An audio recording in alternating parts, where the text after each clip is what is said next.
Mulakan kuliah. Semua ready?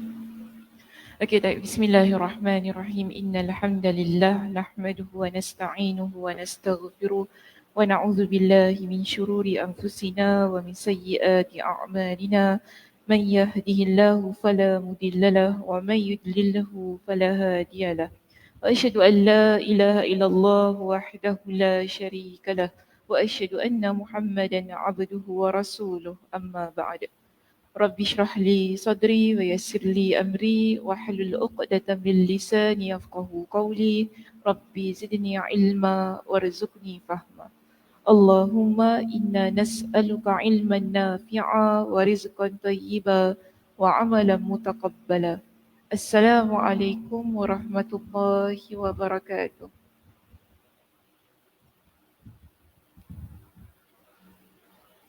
Apa khabar? Semuanya sihat? Alhamdulillah. Sila. Masih beraya? Tak, dah tak jalan raya lagi. Dah habis dah.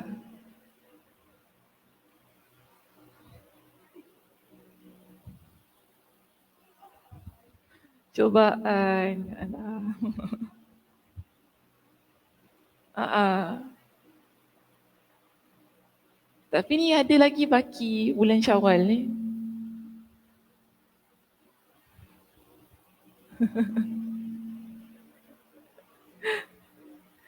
Okeylah, mana-mana lah insya-Allah.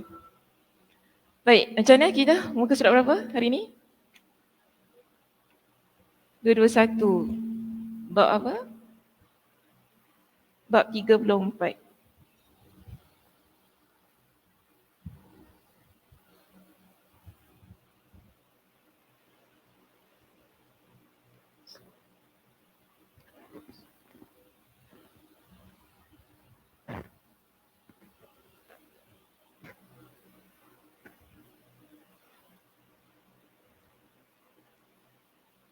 Okey, baik, kita masih lagi berada di bab yang ke-34 bertajuk orang yang berpendapat tidak wajib berwuduk kecuali kerana keluarnya sesuatu dari dua saluran, iaitu dari qubul dan dubur, berdasarkan kepada firman Allah Subhanahu wa taala dalam surah Al-Maidah pada ayat yang ke-6, au jaa ahadum minkum minal ghaid, atau kembali dari tempat buang air. Okay, surah Al-Maidah ayat yang ke-6. Baik, jadi pada pagi ini kita akan terus masuk pada perbincangan hadis yang berikutnya, iaitu hadis yang ke-176 di muka surat 221. Jadi kita ada beberapa hadis yang akan saya bacakan pada pagi ini. Semuanya berkaitan dengan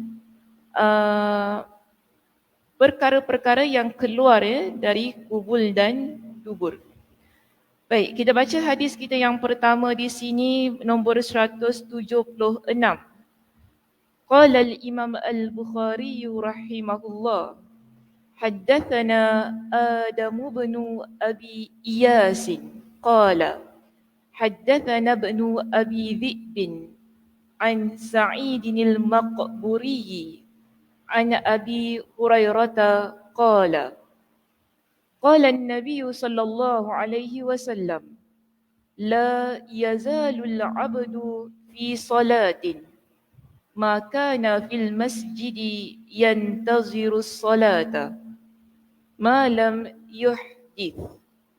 فقال رجل أعجمي ما الحدث يا أبا هريرة؟ قال الصوت يعني الضرطة يعني الضرطة. Maksudnya, Adam bin Abi Iyas meriwayatkan kepada kami, dia berkata, Ibn Abi Dhi'ib meriwayatkan kepada kami dari Sa'id al-Maqburi. Dari Abu Hurairah radhiyallahu an, dia berkata, Nabi SAW bersabda, seorang hamba akan tertulis mengerjakan solat selama dia berada di dalam masjid menunggu solat selama dia tidak berhadas. Jadi ada seorang lelaki ajam bertanya, apakah gerangan hadas itu wahai Abu Hurairah? Beliau menjawab, suara, iaitu, baca sendiri. Suara, iaitu buang angin. Kasar terjemahannya. Yelah nak bagi orang faham nanti buang angin apa? Jadi kata kentut je kat situ. Buang angin maksudnya kentut. Baik, seterusnya kita pergi kepada syarah hadis di sini. Kita ada perkataan Ibn Abi Dhi'bin. Siapa Ibn Abi Dhi'ib di sini? Dia syarahkan pada kita di situ, telah disebutkan bahawa nama asalnya adalah Muhammad bin Abdurrahman. Perawi dalam sanad ini seluruhnya berasal dari Madinah kecuali Adam. Namun dia sempat singgah di Madinah. Dari perawi semua di sini, Ibn Abi Zi'ib, Sa'id Al-Maqburi, Abu Hurairah, semuanya itu perawi berasal daripada Madinah kecuali Adam bin Abi Iyas. Namun Adam bin Abi Iyas ini dikatakan sempat singgah di Madinah. Bila kita kata dia sempat singgah di Madinah, maknanya dia sempatlah dengar hadis ini secara langsung daripada para sahabat, mudah-mudahan begitu. Baik, perkataan makana fil masjidi, selama dia berada di dalam masjid, iaitu kalau kita lihat dalam hadisnya ada lafaz makana. Maksud makana di sini ialah madama, bermakna selama dia berada. Dan ini juga tercantum dalam riwayat Al-Kushmihani. Maksudnya adalah seseorang mendapatkan pahala solat selama dia menunggu solat di dalam masjid itu. Baik, seterusnya. Jika tidak demikian, tentu dia tidak boleh berbicara dan sejenisnya.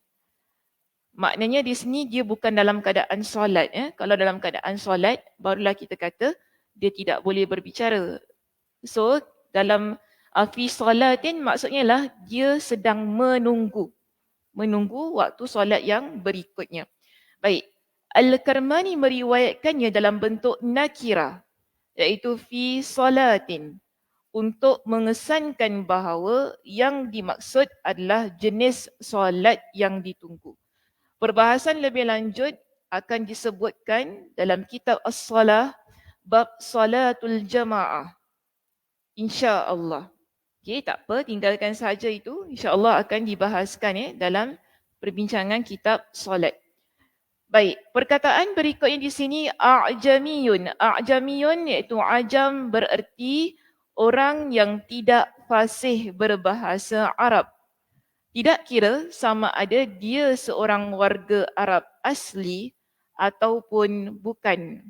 Jadi ada orang Arab pun tak fasih bahasa Arab, macam orang Melayu tak fasih cakap Melayu. Kan? Dia begitu. Jadi kalau orang Arab, dia tak boleh cakap bahasa Arab dengan fasih, kita tetap panggil dia orang ajam. Sebagaimana yang disyarahkan oleh Imam Ibn Hajar Al-Asqalani di sini. Dan dia kata, dan kemungkinan orang ajam ini adalah Al-Hadrami, yang telah disebutkan pada bahagian awal kitab Al-Wudu. Okey, nanti boleh rujuk maksud Al-Hadrami pada awal kitab kita ini. Maknanya kita dah discuss tentang perkataan itu. Baik, seterusnya kita ada perkataan qala as-sautu. Beliau menjawab suara. Ni tadi kan orang ajam ni dia tanya bunyi apa yang menyebabkan seseorang itu dia dalam keadaan yang berhadas. Jadi Abu Hurairah jawab, antaranya ialah kalau ada suara. Okay, suara tadi maknanya apa? Buang angin. Kentutlah senang. Buang angin ada dua, satu tu buang angin juga kan. Itu buang angin sendawa lah, orang kata sendawa. Tapi kita kata buang angin juga, betul tak? Kan? Nanti takut salah faham. Jadi sebab tu dia terjemah tadi kentut kat situ ya. Minta maaf lah sebut secara jelas. Baik. Dan yang menguatkannya adalah lafaz tambahan sebelumnya. Yakni pada riwayat Abu Daud dan yang lainnya, dia menambahkan tidak ada kewajipan berwuduk kecuali terdengar suara atau angin. Kalau kita rujuk dalam riwayat yang lain, sekarang kita bincang riwayat Imam Al-Bukhari. Riwayat Imam Al-Bukhari ini kita boleh kuatkan ia dengan riwayat Imam Abu Daud dalam kitab sahihnya lah. Okay? Dalam kitab dalam kitab sunannya. Dan hadis ini juga diriwayatkan oleh Imam At-Tirmidzi, Imam Ibn Majah. Maknanya ada banyak periwayatan untuk menguatkan perbincangan kita ya di sini. Jadi kata apa? Tidak ada kewajipan berwuduk kecuali kerana terdengar suara atau angin. Kalau kita baca dalam bahasa Arabnya disebutkan la wudu'a illa min sautin aw rihin. Maknanya di sini kentut yang ada suara ataupun kentut yang tak ada suara. Okay, je begitu. Sebab ada orang dia kentut tak bunyi apa-apa. Kan? Tiba-tiba je, aku dah batal wuduk kenapa aku kentut tadi? Bila kau kentut aku tak dengar pun. Macam tu kan? Sebab ada kentut dia tak berbunyi. Senyap aja. Aman dan damai. Juga tidak berbau. Begitu kan? Kata, aman, damai. Tu kita kata pelik gitu. Tiba-tiba batal member ni dia punya wuduk. Kan jalan-jalan raya, aku nak solat Zuhur. Tadi kan dah ni. Kau kata dah ada wuduk. Aku dah kentut dah. Bila kau kentut? Jangan tanyalah kawan kita bila kentut ya. Tak tahu kan sebab dia senyap-senyap buat dia punya projek. Senyap je kan. Sunyi, senyap sepi. Sebab tu tadi di sini Nabi kata apa? Kita tak perlu berwuduk selama mana kita ni kalau kita tidak ada keyakinan yang kita tu buang angin dalam keadaan sama ada dia bunyi ataupun tak bunyi. Sebab mungkin orang kata kentut yang tidak berbunyi itu tak perlu berwuduk. Mungkin orang berpemikiran sedemikian. Bagi dia kalau kentut tu mesti bunyi. Kalau tak bunyi maknanya bukan kentut. Dia tak boleh cakap begitu kan. So di sini Nabi SAW berikan kepada kita dengan penerangan yang lebih jelas. Ya, bila kita rujuk dalam hadis riwayat Imam At-Tirmidzi, Imam Ibn Majah, Imam Abu Daud menunjukkan kepada kita bahawa sama ada ia berbunyi ataupun tidak berbunyi, kedua-dua keadaan itu memerlukan kepada pengulangan wuduk. Baik, seterusnya di sini. Mengapa beliau justru mengkhususkan penyebutan kedua perkara di atas? Bukan perkara mengkhususkan penyebutan kedua. Mengapa beliau justru mengkhususkan penyebutan kedua perkara di atas? Bukan perkara yang lebih berat daripada keduanya. Jadi Imam Ibn Hajar dia kata kenapa dalam teks hadis riwayat Abu Daud tu tadi Nabi sebutkan dua-dua sekali. Sama ada yang berbunyi ataupun yang tidak berbunyi. Okay, Nabi tak kata kalau yang berbunyi sahaja lebih berat situasi dia. Okay? So di sini kita lihat, dia jelaskan kepada kita, itu kerana pada umumnya kedua perkara inilah yang paling sering terjadi pada diri seseorang di dalam masjid. Kita tak kata dalam masjid sajalah ya, mana-mana pun boleh berlaku. Sama ada dia buang angin secara bunyi ataupun tidak. Cuma di sini bila konteks perbincangannya, sebab tadi awal kita sebutkan dalam hadis ini, Nabi kata selama mana seorang hamba, dia itu dalam keadaan yang menunggu solat dalam masjid. Okay? Nabi guna perkataan dalam masjid. Jadi di sini ada orang tanya kepada Abu Hurairah, bila masanya orang itu, dia akan dilihat memiliki pahala menunggu solat ataupun pahala solat ketika dia dalam masjid tu tadi. Dan dia kata bila dalam keadaan yang berhadas. Itulah yang menyebabkan Abu Hurairah sebut berkenaan dengan buang angin tu tadi. Nak tunjukkan kepada kita, hal buang angin tu normal. Biasa berlaku kepada semua orang. Ya, dalam masjid pun ia berlaku. Kita tak kata dalam masjid kita tahan kan? Ketahan. Nak jaga wuduk bimbang nanti masa tengah solat terkeluar. Yelah kita tahan kan. Tiba-tiba tengah rukuk, ya Allah.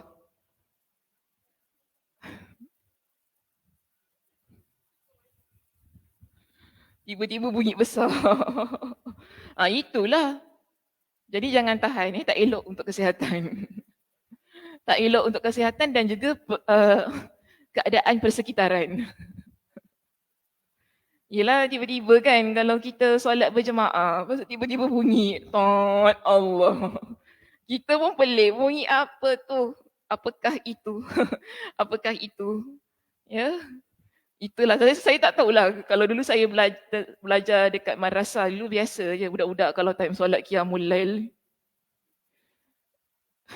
Dia tak bunyi tapi tiba-tiba dia berbau gas.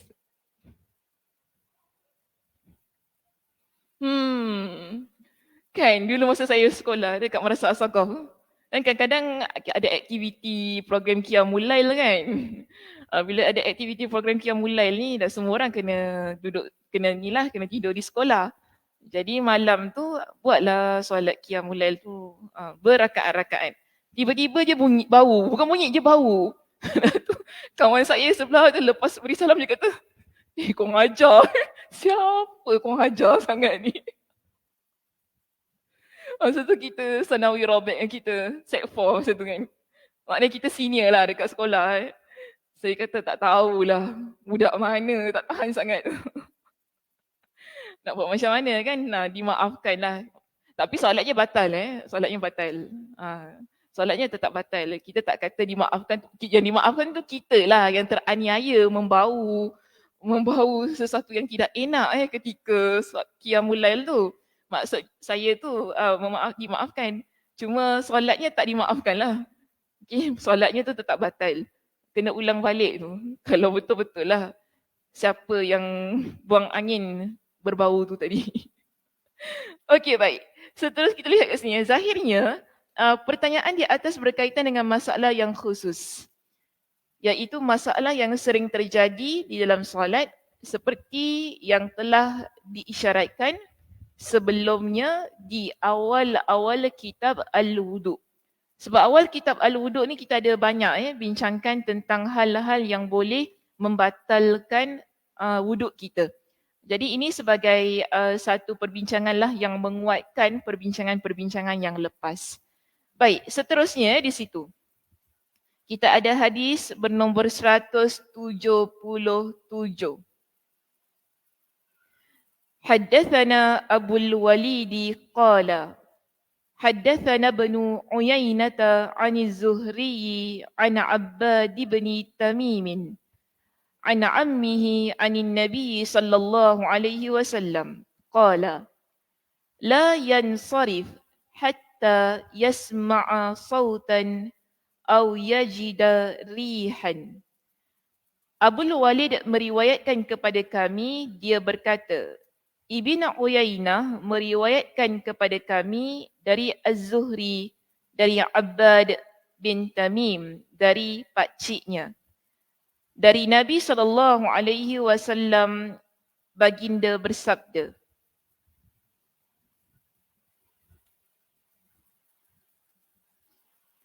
janganlah dia berpaling hingga mendengar suaranya atau mendapati angin. Okey, apa maksud berpaling di situ? Kita lihat pada syarah hadis. Pertama sekali biasanya kita bincangkan tentang perawi. Di sini kita ada Abul Walid. Siapa Abul Walid? Dia kata Abul Walid At-Tayalisi. Meskipun kunyah Hisham bin Ammar juga Abul Walid. Dia juga meriwayatkan dari Ibnu Uyainah dan Al-Bukhari meriwayatkan darinya. Seterusnya di sini kita ada perkataan ana ammihi dari pakciknya. Okay, pakciknya siapa? Iaitu Abdullah bin Zaid Al-Mazini.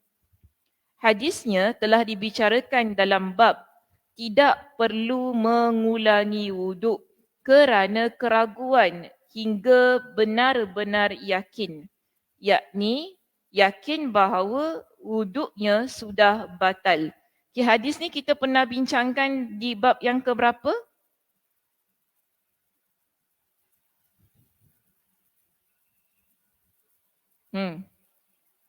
Jauh sangat. Bab yang keempat. Sekarang bab keberapa?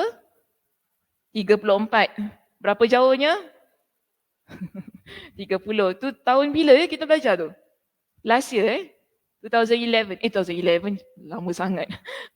2021 tak silap saya. Kalau tak silap saya lah. Masih ingat lagi tak? Bab 4 tu. 2021. Bulan April.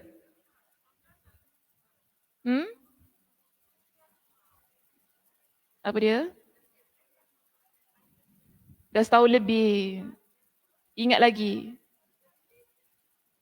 Ya. Tak, saya tanya, ingat lagi perbincangannya? InsyaAllah ingat ya. Nanti ulang balik. Siapa yang mungkin baru ikuti kuliah Saza boleh lihat video sebab kita selalu ada rakaman. Boleh lihat video. Boleh pergi ke YouTube Masjid Yusof Ishak untuk lihat rakamannya. Tadi berapa dia punya tarikh tadi? Bulan 4. 12 bulan 4. 2021. Okey. Sekarang bulan berapa? Oh, dah setahun. Dah anniversary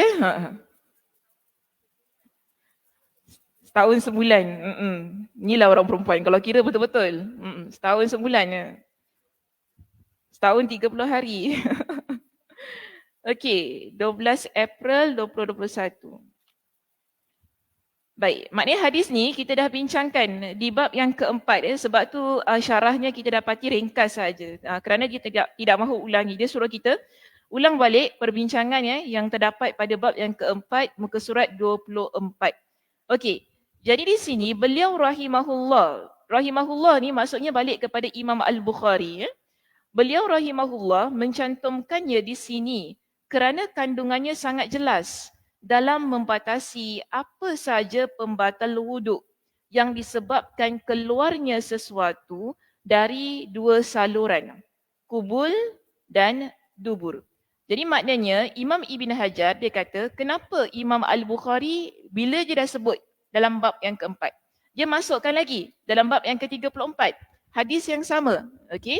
Kerana apa? Hal ini menunjukkan kepada pembatas ataupun satu keadaan yang lebih spesifik berkenaan dengan batalnya wuduk seseorang. Kerana kalau kita rujuk dalam hadis ini, persoalannya ialah bagaimana kita ni adakah perlu untuk ulang balik wuduk kita? Bila kita kata ulang balik wuduk, maknanya wuduknya sudah batal. Okey, adakah kita perlu mengulangi wuduk kita kembali apabila kita buang angin? Yang mana buang angin tu dalam keadaan yang kita tak confident. Sebab kadang-kadang kita ada satu keadaan, situasi yang mana ni buang ke tak buang. Maksudnya kan ada orang pernah kata, saya buang angin, saya pun dia bunyikan dekat saya tau, dia explain. Saya kata maknanya sekarang ini persoalannya ialah dia bukan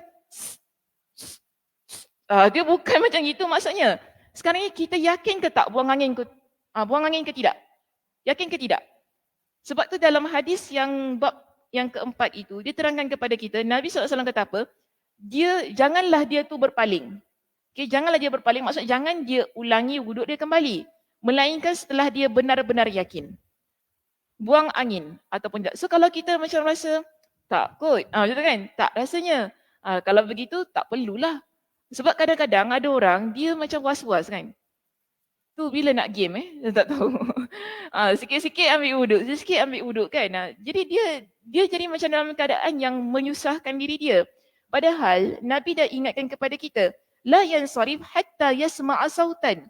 Janganlah dia itu, dia berpaling ataupun dia mengulangi kembali wuduk dia sehingga dia dengar suara. Maknanya ketika dia buang angin tu, angin dia dengar suara tu.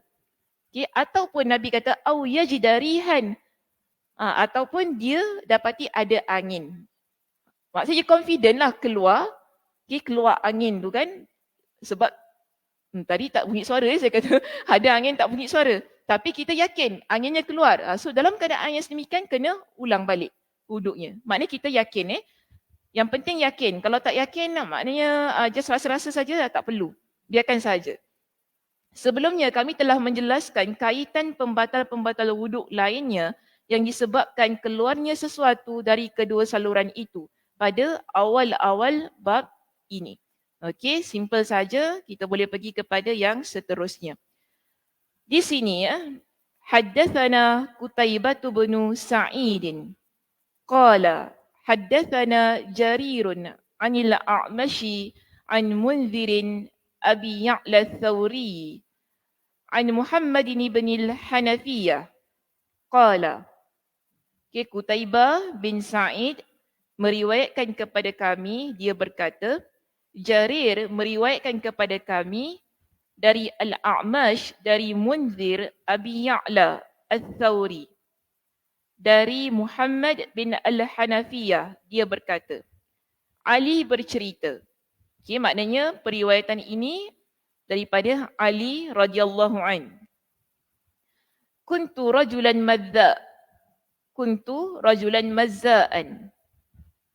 Aku adalah seorang lelaki yang sering keluar air madhi. Fastahyaitu an as'ala Rasulullah sallallahu alaihi wasallam. Fa'amartul Miqdad bin al-Aswadi. Fasa'alahu faqal. Fihi al-wudu. Rawahu Syu'batu anil A'mash.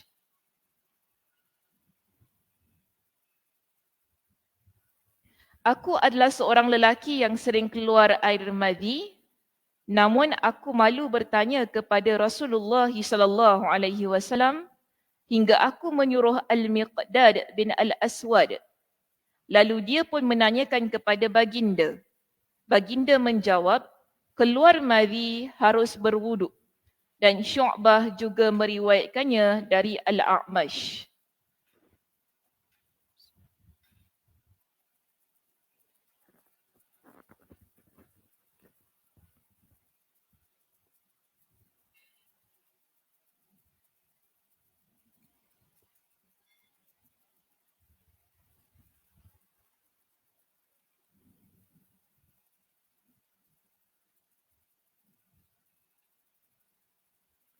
Okey, kita lihat di sini. Ada sebuah kisah daripada sebuah kisah yang berlaku kepada Ali ibn Abi Talib radhiyallahu an.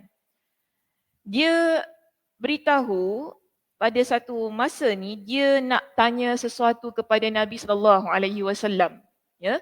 Tapi dia malu sebab dia nak tanya tentang air madhi tu tadi. Jadi dia kata saya malu, maka dia suruh sahabat dia Al-Miqdad bin Al-Aswad untuk tanya. Jadi bila Al-Miqdad bin Al-Aswad ni tolong tanya kepada Nabi, Nabi pun beritahu jawapan dia tentang lelaki yang keluar air madhi. Ni tak kira lelaki perempuan pun sama ya. Okey. Nabi kata di sini fihil wudu. Maksudnya Nabi nak kata kalau kita ni dalam keadaan yang mana keluar air madhi, di situ wuduknya batal.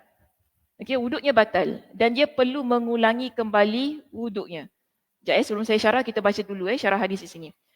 Perkataan haddatsana Jarir. Jarir meriwayatkan kepada kami, dia adalah Jarir bin Abdul Hamid.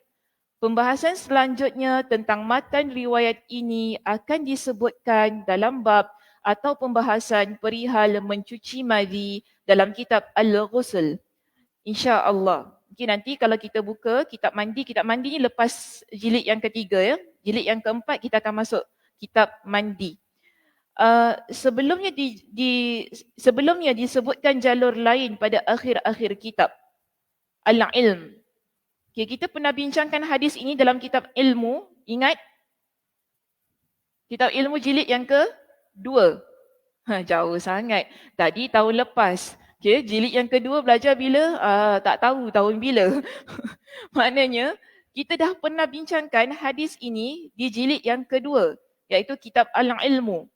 Lalu Al-Bukhari rahimahullah, dia cantumkan sekali lagi hadis itu dalam kitab wuduk ini. Kerana kandungan hadis ini menunjukkan kewajipan berwuduk kerana keluar air madhi. Okey? Jadi lagi pula, madhi adalah sesuatu yang keluar dari salah satu dari dua saluran, iaitu ia keluar daripada saluran hadapan kita, kubul. Baik, seterusnya ada perkataan warawahu syu'batu 'anil a'mash. Syu'bah meriwayatkannya dari al-a'mash, iaitu dengan sanad tersebut. Riwayat ini telah diriwayatkan secara mausul oleh Abu Dawud At-Tayalisi dalam musnadnya dari Syu'bah juga. Okey, air mazi ni air apa? Ingat balik tak? Ingat lagi tak? Jap, tak dengar. Air mazi air apa? Air lekit. Semua air melekit. Air jernih. Okey. Janganlah marah. Selamat Hari Raya. Jangan marah. Allah.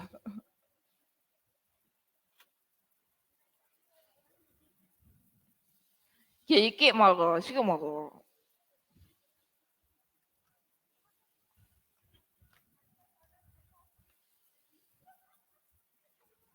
Tak adalah. Gurau je. Saya pun gurau juga. Okey. Air mazi air yang jernih. Keluarnya bila? Alah. Macam mana?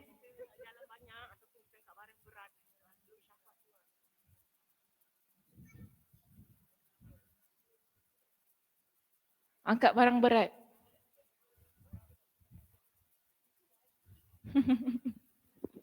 Ni Wafak. Sini Wafak. Ta'al. Ta'ali. Wafak. Ta'ali. Ina. Filamam. Takut ya? Takut ya? Tak, saya tak marah Wafak. Ta'ali. Filamam nak. Ta'al. Okey.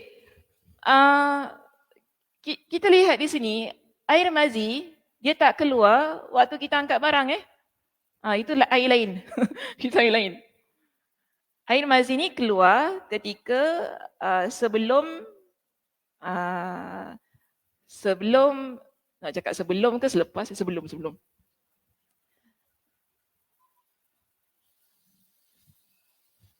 Tak. Kalau syahwat memuncak, kita panggil air mani. Okey. Ni dia ketika awal-awal tu.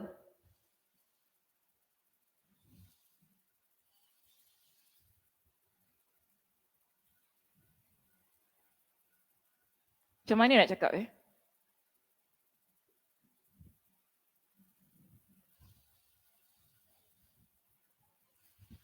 Suka Cik Zai ni, aduh. Suka dia. Okey, bila kita bersama nak bersama suami isteri kan. Jadi dia nanti kan bila ada bermesra, bercumbu di situ, nanti basah kan. Dia tak kira berlaku pada lelaki ataupun perempuan. Nanti kalau faraj perempuan basah pada waktu itu. Lelaki pun gitu jugalah. Jadi dalam hal ini kita panggil air yang keluar tu, itulah dipanggil sebagai air madhi. Jadi situasi air madhi ni dia tak sama dengan air mani. Air mani dia keluar ketika dah kemuncak tu. Okey? Bila waktu kemuncak tu kita panggil air mani. So air mazi ni dia boleh keluar walaupun air mani tak keluar. Air mani ketika bersetubuh, air mani tak semestinya keluar. Tapi kebiasaannya air mazi keluar. Okay, sebab dia dah macam itulah. Dia nak cakap pun susah dia nak cakap dah sampai dah gairah. Masya Allah. Itulah saya tak terkeluar perkataan-perkataan. Tak biasa berbual pasal benda macam ni. Okey. Dia Bila dia dah gairah tu, barulah keluar air mazi. Okay, so dalam keadaan yang begini, Ali, dia kata dia biasa keluar air mazi. Maknanya mungkin ada orang mungkin bila dia bergurau-gurau dengan isteri dia, dia ada rasa sedemikian kan? Ataupun kita lah, kita gurau-gurau dengan suami kita, ada rasa gairah. Ya. Nak meningkatlah, naik rasa gairah itu. So bila berlaku yang begitu, air mazi ini keluar, bagaimana keadaannya?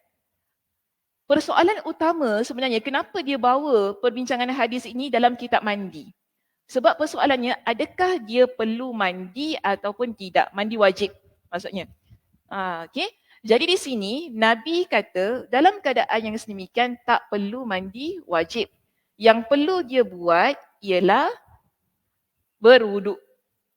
Berwuduk saja, bersihkan kemaluannya. Sebab kalau kita lihat dalam hadis riwayat Imam Muslim dia ceritakan dengan lebih detail hadis ini.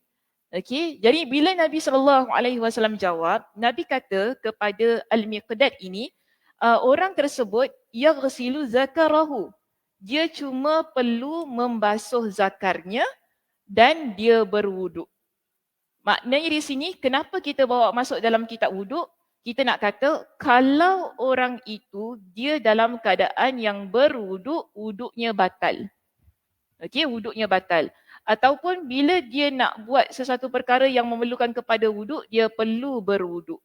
Dan juga sunnahnya lah kalau sekiranya keluar air mazi itu, okey, dia perlu basuh tempat kemaluannya, kemudian dia mengambil wuduk. Okey, sedemikian. Dia tak perlu untuk mandi. Baik. Dan hadis ini ya, dikuatkan dengan hadis yang di bawah ni. Hadis 179 di bawah itu. Okey, yang mana diriwayatkan oleh Sa'ad ibn Hafs. Haddathana Sa'd bin Hafsin, haddathana Syaibanu an Yahya an Abi Salama anna Ata' bin Yasarin akhbarahu anna Zaid bin Khalid akhbarahu annahu sa'ala Utsman bin Affan radhiyallahu an. Qultu. Panjang pula dia punya sanad tu. Okey, Sa'ad ibn Hafs meriwayatkan kepada kami. Syaiban meriwayatkan kepada kami dari Yahya dari Abu Salamah bahawa Ata' bin Yasar mengkabarkan kepadanya bahawa Zaid bin Khalid mengkabarkan kepadanya bahawasanya dia bertanya kepada Utsman ibn Affan radhiyallahu an. Bagaimanakah pendapatmu apabila seseorang bersetubuh tetapi tidak mengeluarkan air mani? Okay, jadi orang ni dia tanyalah kepada Utsman ibn Affan. Bagaimana kalau kita bersetubuh dengan pasangan kita ni dan tapi masalahnya kita tak keluar air mani. Okay, bagaimana situasinya? Utsman menjawab, hendaklah dia berwuduk seperti berwuduk untuk solat dan mencuci kemaluannya. Utsman mengatakan, aku mendengarnya dari Rasulullah sallallahu alaihi wasallam. Lalu aku menanyakan hal itu kepada Ali, Az-Zubair, Talha dan Ubay bin Ka'ab. Mereka semua juga menyuruh demikian. Okey, nanti saya jelaskan tentang hukum ini. Kita baca dulu perkataan di sini. Haddathana Sa'd bin Hafsin. Sa'ad bin Hafs meriwayatkan kepada kami. Demikian yang tercantum dalam seluruh riwayat. Kecuali dalam riwayat Al-Qabisi, dia menyebutkan Sa'id. Begitu pula yang dia lakukan dalam hadisnya yang lain. Sebagaimana yang akan kami sebutkan pada bab keutamaan mengeluarkan infaq fi sabilillah dalam kitab jihad. Al-Jayyani lah yang telah mengingatkan akan hal tersebut. Okey, itu tak ada apa-apa, cerita tentang perawi sahaja. Seterusnya, di sini kita ada Syaiban. Okey, perkataan haddathana Syaiban. Syaiban meriwayatkan kepada kami, dia adalah Syaiban bin Abdul Rahman dari Yahya Siapa Yahya? Yahya bin Abi Kathir. Dari Abu Salamah, yakni Abu Salamah bin Abdurrahman bin Auf. Dalam sanad ini terdapat dua orang tabi'in senior yang berasal dari Madinah. Masing-masing dari mereka saling meriwayatkan. Demikian pula terdapat dua orang sahabat seperti itu di sini. Yahya bin Abi Kathir juga seorang tabi'in, tetapi tabi'in yang lebih muda. Maka bererti terdapat 3 orang tabi'in dalam satu sanad ini. Okey, settle. Terus masuk pada perkataan berikutnya. Ara'aita. Ara'aita maksudnya bagaimanakah pendapatmu? Yakni jelaskanlah hukumnya kepada aku. Seterusnya perkataan idza jama'a, apabila seseorang bersetubuh, yakni seorang lelaki bersetubuh tetapi tidak mengeluarkan air mani. Kata yumni dibaca dengan mendammahkan huruf ya dan mensukunkan huruf mim. Okey, seterusnya yang terakhir di situ. Kita ada perkataan kama yatawaddau lis-salati, seperti berwudu untuk solat. Lafaz ini menjelaskan bahawa yang dimaksud wuduk di sini adalah wuduk menurut istilah, iaitu menurut terminologi syar'i, istilah syar'i. Bukan menurut makna, iaitu bukan menurut makna daripada sudut bahasa. Penjelasan tentang hukum masalah ini akan disebutkan sekali lagi pada akhir kitab Al-Ghuslu. Kami akan menjelaskan di sana bahawa hukum ini telah dimansuhkan. Jadi hukum lelaki ataupun wanita yang mana bersetubuh kemudian tidak keluar air mani, yang mana tadi Osman kata hanya cukup bagi dia untuk membasuh kemaluan kemudian berwuduk. Hukum itu telah dimansuhkan. Okey, jadi hukum tersebut tidak valid untuk kes yang sedemikian. Dah tak valid lagi sebab kita ada dalil yang lain. Okey. Jadi kami akan menjelaskan di sana bahawa hukum ini telah dimansuhkan, dihapuskan. Namun jangan terburu-buru menyanggahnya kerana apabila hadis ini mansuh, mengapa tetap dipakai sebagai dalil? Okey. Bila hadis ini kita kata dah mansuh dah, hukum dia dah tak kita guna pakai lagi kan? Tapi kenapa Imam Al-Bukhari masih lagi masukkan hadis ini dalam kitab wuduk ataupun gunakan ia sebagai hadis untuk menguatkan hadis yang sebelumnya tu tadi. Baik, dia jelaskan kepada kita begini, sebab yang kita pandang mansuh, yang kita lihat hukum yang terhapus itu adalah hukum tidak wajibnya mandi. Hukum tu memang bila Osman kata tak wajib mandi, yang hanya perlu berwuduk dan mencuci kemaluan, hukum itu yang terhapus. Yang kita nak pandang sekarang ini ialah perintah berwuduk tetap berlaku. Okey, perintah berwuduk tetap berlaku. Kerana apa? Di sini ia termasuk dalam rentetan proses mandi. Sebab apa? Kalau seorang dia bersetubuh, pasti kita kata di situ keluar air mazi. Betul tak? Tadi kita bincang, kalau keluar air mazi kena angkat wuduk. Okey? Bila orang tu keluar air mazi, lepas tu dia bersihkan kemaluan dia, lalu dia berwuduk. Sekarang kalau dia setelah dia keluar air mazi tadi, terus dia masuk kepada fasa berikutnya, iaitu dia menyetubuhi isterinya itu tadi. Maknanya dah keluar air mazi kan? Cuma masalah sekarang tak keluar air mani. Maknanya di sini, hukum ambil wuduk tetap kena. Tetap kena ambil wuduk. Okey? Sebab tu tadi Imam Al-Bukhari dia terus letakkan dalam kitab wuduk ni. Kerana dia tetap kena ambil wuduk. Kenapa dia kena ambil wuduk? Sebab dia dah keluar air mazi. Cuma tentang hukum mandi tu tadi. Sebab kalau kita baca sekali lalu, seolah-olah menunjukkan tak kena mandi. dia tak kena mandi. Itu hukum di awalnya.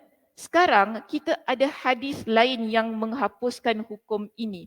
Maksudnya hukum tak perlu mandi. Yang menunjukkan wajib mandi bila bersetubuh walaupun tak keluar air mani. Okey, kita baca yang seterusnya. Hikmah dari perintah berwuduk sebelum diwajibkannya mandi boleh jadi kerana jima' berpotensi menyebabkan keluarnya mazi. Kan bila seseorang dia bersetubuh, pasti di situ kita dapati kemungkinan besar air mazinya keluar. Itu yang menyebabkan dia menyetubuhi isterinya. Sebab gairahnya dah ada. Okey? Seterusnya, sama halnya dengan bersentuhan dengan wanita. Jadi ada orang, okey,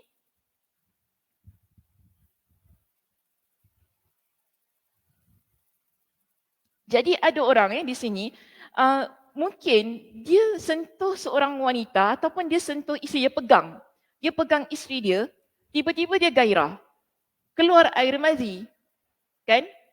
Adakah kita kata dia wajib mandi? Tak wajib mandi. Sebab yang keluar hanya air mazi, bukan air mani. Okey? Sama juga dalam keadaan lelaki yang mana dia menyetubuhi isterinya dalam keadaan tak keluar air mani tapi keluar air mazi, dia tetap kena ambil wuduk semula. Itu proses awalnya. Okay, proses awalnya. Seterusnya, dengan demikian jelaslah korelasi hadis ini dengan judul bab. Jadi saya nak bawakan hadis yang menunjukkan wajibnya seseorang itu dia mandi walaupun dia tak keluar air mani. Dalam riwayat yang lain, kita lihat dalam riwayat Imam Al-Bukhari, dalam kitab Al-Ghusl, dalam kitab mandi. Nabi SAW, Nabi kata apa? Iza jalasa, jika seorang lelaki dia dah duduk baina syu'abihal arba'i, di antara keempat anggota tubuh isterinya, thumma jahadaha, kemudian dia memuaskan isterinya, maknanya berlaku persetubuhan di situ, maka Nabi kata faqad wajabal ghuslu, maka dia wajib mandi. Di dalam riwayat ini, dalam hadis ini, tidak tunjukkan kepada kita ataupun Nabi tak sebut sama ada keluar air mani ataupun tidak. Yang penting sekarang, persetubuhan sudah berlaku. Persetubuhan sudah berlaku. Tidak kira sama ada keluar air mani ataupun tidak. Okey? Sebab itu, kalau kita lihat pada penerangan Imam Ibn Hajar Al-Asqalani, dia jelaskan maksud syu'abihal arba'. Maksud empat anggota tu apa? Kan bila Nabi kata, iza jalasa, bila seorang lelaki dia duduk antara empat anggota isterinya. Jadi Imam Ibn Hajar Al-Asqalani, dia berikan kepada kita dengan pelbagai pendapat berkenaan dengan empat anggota itu. Okey, pendapat pertama, dia kata dua tangan, dua kaki. Okey, dua tangan, dua kaki. Pendapat kedua, dua betis, dua peha. Kawasan-kawasan ini ataupun anggota-anggota badan ini menunjukkan, maaf saya kata, lelaki itu dia berada di atas isterinya untuk melakukan persetubuhan. Rapat, dalam keadaan yang rapat dia duduk. Okey, kalau kita kata dua tangan, dua kaki, maknanya dah menghempap dah tu. Maaf kalau kasar ke apa cara saya, sebab nak bagi mudah faham. Dua tangan, dua kaki, bermakna lelaki tu dah betul-betul berada di atas seorang wanita melakukan persetubuhan. Tak kira juga kalau kita mendefinisikan maksud empat anggota itu dengan dua peha, dua betis. Maksudnya tetap sama. Lelaki itu sudah berada di atas wanita tersebut. Kan? Juga ada juga pendapat yang mengatakan dua peha, dua pinggul. Pinggul mana bahagiannya? Okay, bahagian sini kita lah. Untuk tunjukkan sekali lagi, adanya, nak cakap himpitan, adanya lelaki tu di atas wanita tersebut. Dan ada juga di kalangan para ulama yang mendefinisikan maksud itu dengan dua peha, dua kelengkang yang ada pada seorang wanita. Jadi, ketika mereka bincangkan tentang hadis itu tadi, berkenaan dengan orang lelaki yang sudah berada ataupun sudah duduk betul-betul pada dua tangan, dua kaki seorang isteri, dua peha, dua pinggul seorang isteri. Maknanya di situ sudah berlaku persetubuhan. Bahkan dalam hadis ini Nabi juga menggunakan perkataan thumma jahadaha. Dia memuaskan isterinya. Maknanya memang betul-betul berlaku. Maka dalam keadaan yang sedemikian, faqad wajabal ghusl. Wajib mandi. Dalam situasi yang mana tak kira sama ada keluar air mani ataupun tidak keluar air mani. Jadi hadis yang baru saya bacakan tu tadi, dia menjadi dalil yang menghapuskan hukum yang ada pada hadis dalam kitab kita tu tadi. Yang mana Osman kata, lelaki itu hanya perlu cuci kemaluan dia dan berwuduk. Wuduk tetap kena wuduk. Kerana apa? Dia dah keluar air madhi tadi. Tapi sekarang, bila kita baca hadis yang kedua tadi saya bawakan, jelas menunjukkan kepada kita wajibnya kedua-dua itu mandi. Kedua-dua itu maksudnya ialah lelaki dan wanita tu tadi. Tak kira, kita jangan kata, tak keluarlah, tak keluarlah. Jangan kata gitu. Kan? Tak keluar maksudnya tak keluar air mani.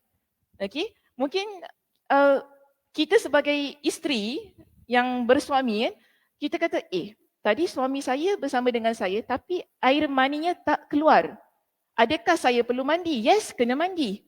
Tak kira dalam keadaan keluar ataupun tidak. Sebab kita ada beberapa situasi-situasi yang mungkin suami memasukkan zakarnya ke dalam faraj isteri. Okey, bila dia dah puas dengan isteri dia tapi masalahnya air mani tak keluar. So dalam keadaan begitu, kita ada satu isu dan kita akan terfikir, sekarang ni tadi suami saya air maninya tak keluar kan? So macam mana? Okey, jangan cerita keluar dalam ataupun keluar dekat luar ya. Keluar dalam, keluar kat luar itu maknanya keluar sebab tengok muka macam lain macam ya satu-satu ni kan. Mesti terfikirkan, habis kalau keluar dekat luar macam mana? Keluar dekat luar memang dah keluar lah. Itu memang wajib mandi, dah jelas-jelas. Tak kira dekat dalam ataupun dekat luar. Ya? Wajib mandi. Yang penting sekarang ini, isunya ialah bila seorang lelaki, dia menyetubuhi isterinya. Ataupun kita bersama dengan suami kita. Dalam keadaan yang mana suami ini, dia tak keluar air maninya. Ataupun kita pun tak keluar air mani kita dalam keadaan yang begitu. Adakah wajib mandi ataupun tidak? Yes. Mandi tetap mandi. Mandi wajib Mandi tetap mandi. Hadis besar dah berlaku. So kita tak boleh just ambil wuduk, bersihkan kemaluan. Tak boleh sedemikian. Tapi adakah hukum ambil wuduk dan bersihkan kemaluan itu tetap ada? Tetap ada. Kenapa? Kerana sebelum berlaku persetubuhan itu pasti air madhinya dah keluar. So ini yang kenapa Imam Ibn Hajar dijelaskan di sini. Itu poin pentingnya Imam Al-Bukhari tetap masukkan hadis ini dalam kitab wuduk. Walaupun kita kata hukumnya sudah mansuh. Okey, ada soalan tentang isu ni? Kak Dewi nak tanya apa-apa? Kakak nak tanya apa-apa? Sebab saya nak habiskan sampai situ saja. Sebab kalau masuk ni dah panjang lagi belakang ni.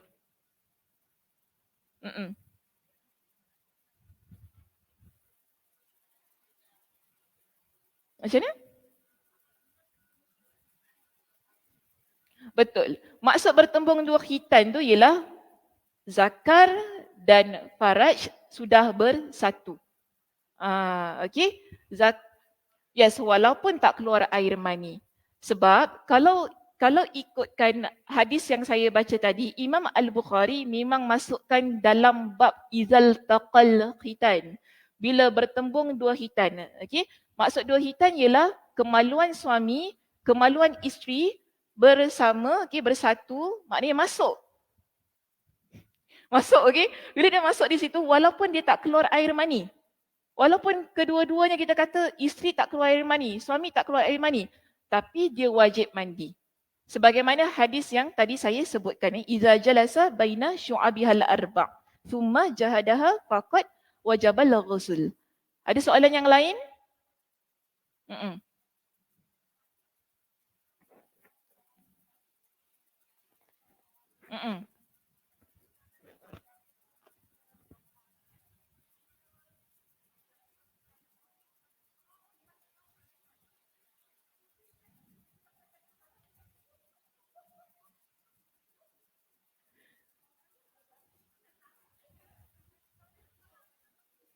Maknanya dalam solat, kemudian tahan nak buang angin. Tahan. Bila kita dah beri salam, baru kita buang. Tut, macam tu. So, boleh ke tak? Boleh. Cuma ni lah, tak digalakkan lah dalam keadaan sedemikian. Yang penting tak keluar anginnya tu. Boleh lah, cuma susah lah nanti kita nak baca, kita nak khusyuknya tak adalah kat situ kan. Khusyuknya tak ada kat situ. Tapi boleh, tak ada masalah. Sebab saya faham kadang-kadang kita tengah tasyahud ke apa kan. Lepas tu macam sakitnya perut, ya Allah, macam kan. Yelah, kita semua masing-masing menghadapi masalah-masalah yang sama. Ya. Kadang-kadang begitu kan. Okey, ada soalan yang lain?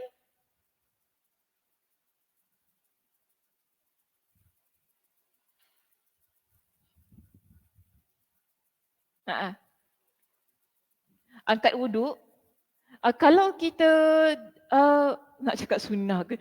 Dia sunnah lah sunnah. Sebab kalau kita tak buat perkara-perkara yang nak memerlukan kepada wuduk tu, actually tak perlulah. Kan? Tapi kenapa kita kena ambil wuduk juga? Sebab nanti kita nak solat. Kita nak dalam keadaan yang suci. Kerana mazi ni najis hukum dia. Dia macam kita buang air kecil gitu. Okay. Jadi adakah selepas kita buang air kecil kita wajib ambil wuduk? Tak wajib kan? Lepas kita buang air besar contohnya. Ataupun lepas kita buang angin. Adakah kita wajib ambil wuduk? Tak. Sama macam tadi keluar air mazi. Dia tak wajib. Cuma dalam keadaan yang hadas lah. Kita kata. That's why dia kena ambil wuduk tadi. Okay. Jelas Boleh Ada soalan lagi? Tak ada. Ada yang lain? Di belakang ada nak tanya apa-apa? Senyap je kat belakang. Oh, Kak Ram jauh Kak Ram kat belakang. Patut yang duduk kerusi pun depankan sikit lah ya. Ini senang saya nak tanya. Oh, cik dengar nak kena tanya takut. Tanya kan? Tak, depan sikit lah. So yang duduk kerusi pun boleh depan sikit. Rapatkan safnya. Ada soalan yang lain? Kenapa Cik Ana? Okay, discuss dulu. Cik Ana nak tanya? Kenapa Cik Ana? Bisik-bisik. Ada nak tanya apa-apa? Tak ada, betul. Settle ya? Settle. Okay. Cik Asia nak tanya apa-apa? Tak ada. Confident semua okey?